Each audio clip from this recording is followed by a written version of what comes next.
Ako ho si Ramon. Magandang gabi po. At ang ikikwento ko ngayong gabi ay isang karanasang hanggang ngayon ay ayaw nang magsalita ng kahit sinong nakasaksi. Isang pangyayaring naganap sa mismong kapatagan ng North Cotabato, malapit sa paanan ng Mount Apo, sa pagitan ng mga baryo ng Matalam at Kidapawan, at ilang kilometro mula sa makapal na kagubatan na nagsisilbing hangganan ng mga lumang pamayanan ng mga Manobo. Noong una ay akala ko isa lamang itong alamat ng kabundukan.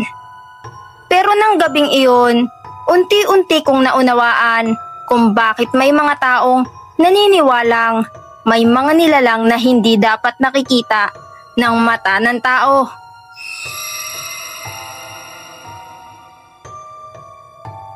Lumaki ako buspaw sa Kidapawan at sanay na ako sa malamlam na liwanag ng mga ilaw sa baryo, sa mga putikang daan tuwing tag-ulan, at sa malalawak na taniman ng mais at saging na parang walang katapusan.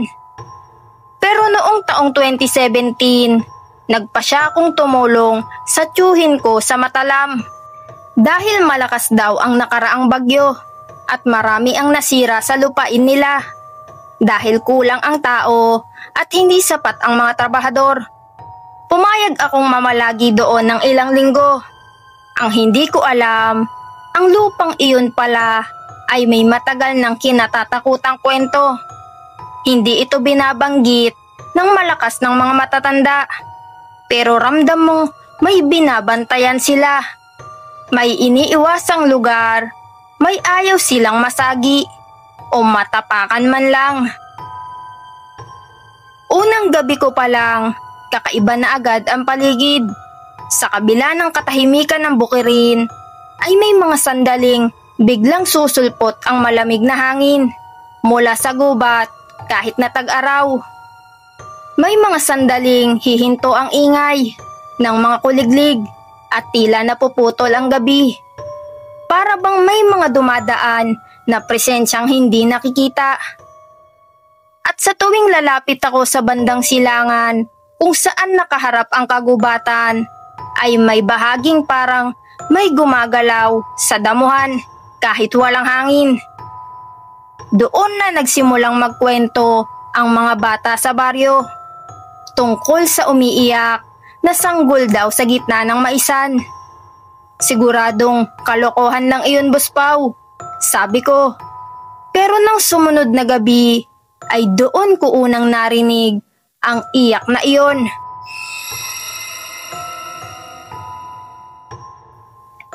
Hindi ito tunog ng normal na sanggol.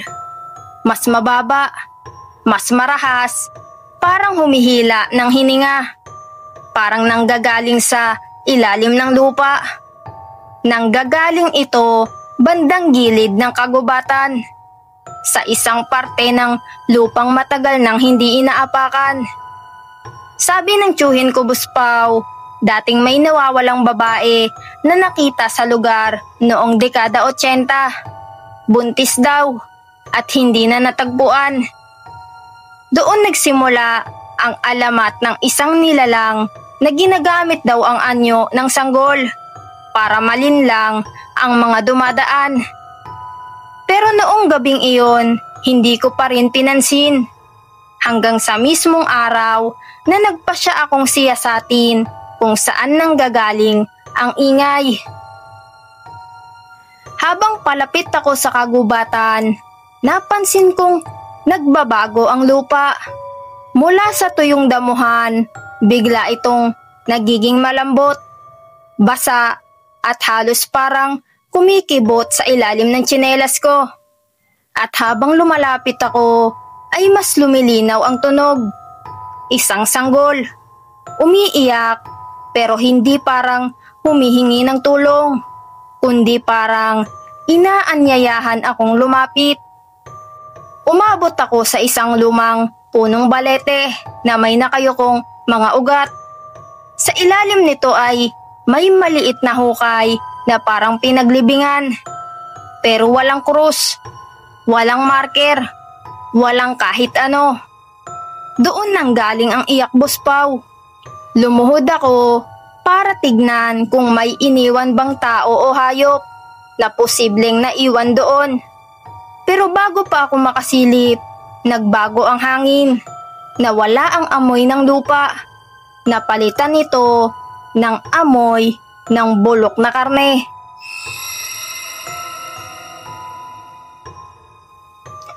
Nang sumilip ako, Boss Pao, ay wala akong nakita.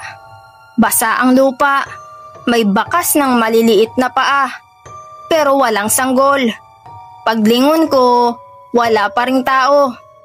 Pero pagtalikod ko muli, ay doon ko naramdaman na may maliit na bagay na gumapang sa tabi ng paa ko. Mabilis kong tinignan, pero walang laman ang damuhan, maliban sa mga gumagalaw na dahon kahit walang hangin. Doon nagsimulang kumirot ang batok ko. Pakiramdam ko, may nakatingin sa akin. Hindi mula sa harap, kundi mula sa mismong likuran. Mula sa mismong anino ko. Pag uwi ko, Boss Pao, sinabi ko sa tiyuhin ko ang narinig ko. Hindi na siya nagulat. Ang sabi niya, sa loob ng maraming taon, may ilang magsasaka na ring hindi nakauwi matapos sundan ang pag-iyak na iyon. May mga natagpuang punit-punit ang damit, parang inatake ng hayop, pero walang sapat na dugo para masabing inubos sila. Parang may kumain sa kanila, pero iniwan ang balat at buto.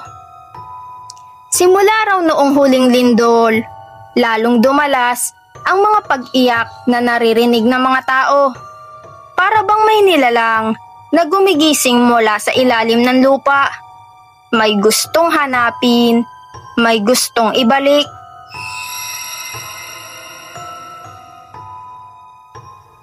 Ilang araw pa ang lumipas, sa tuwing sasapit ang 9:00 ng gabi, nagsisimula ang iyak. Sa una ay malayo, tapos papalapit. Tapos parang nasa mismong pinto ng kubo namin. Hindi ko alam kung bakit ako ang tanging nakakarinig na malapit. Ang iba ay rinig lang mula sa gubat. Pero ako halos nasa tabi ko. Para bang ako ang hinahanap. Para bang may ugnayan ako sa isang bagay na hindi ko maintindihan. Isang madaling araw, nagising ako dahil parang may humahagod sa gilid ng dingding. Para bang kuko na humahaplos sa kawayan. Hindi malakas pero sapat para magising ang buong utak ko. Paglabas ko, Boss Pao, ay walang hangin, walang ingay. Ngunit ramdam ko ang presensyang nakatayo ilang talampakan lang sa madilim na bahagi ng bakuran. Hindi ko makita pero alam kong nandoon. At sa gitna ng katahimikan ay isang iyak muli ang bumungad. Pero ngayon, hindi na ito tunog ng sanggol. Mas malalim, mas mabigat at parang nagbabanta.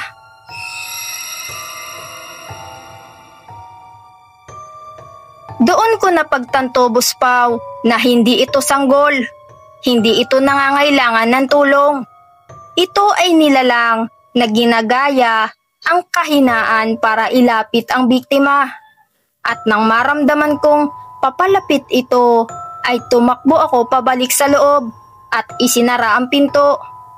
Ang huling narinig ko bago ako nakatulog ay ang maliliit na yabag sa labas. Hindi sa lupa, kundi sa mismong bubong. Kinabukasan, nagdesisyon akong umalis. Pero bago ako makabalik ng Kidapawan, dumaan muna ako sa barangay hall dahil may checkpoint papunta sa highway. Doon ko narinig ang tunay na kwento mula sa mga matatanda. May isang ginang daw noong dekada 8 na naglakad pa uwi sa gitna ng dilim malapit sa kagubatan ng Matalam. Hindi siya nakauwi. Makalipas ang 4 na araw, natagpuan ang katawan niya. Hindi na buo. May hawak na gusot na tela. Parang kumot ng sanggol. Walang nakakita sa bata. At mula noon, may umiiyak na tuwing gabi. Sabi ng matatanda, hindi sanggol ang iniwan sa kagubatan, kundi isang nilalang na hindi dapat nabuhay.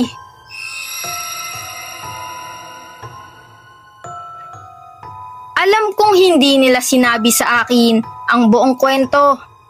Alam kong may tinatago pa sila. Pero hindi ko na iyon ipinilit.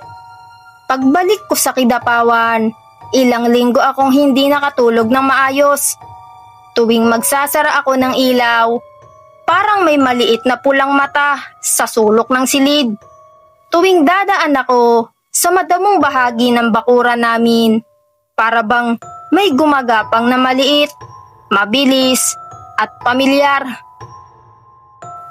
Hanggang ngayon, Boss Pao, hindi ko alam kung nakabalik ba ang nilalang na iyon sa kagubatan ng Matalam, o kung may sinusundan itong tao, o kung may hinahanap itong nawawala. Ang tanging alam ko lang, bawat gabi mula noong araw na iyon, kahit wala ako sa Mindanao, may naririnig pa rin ako paminsan-minsan. Hindi malakas, hindi malinaw, pero sapat para maramdaman ko ang kilabot na hindi ko na kailanman nalimutan.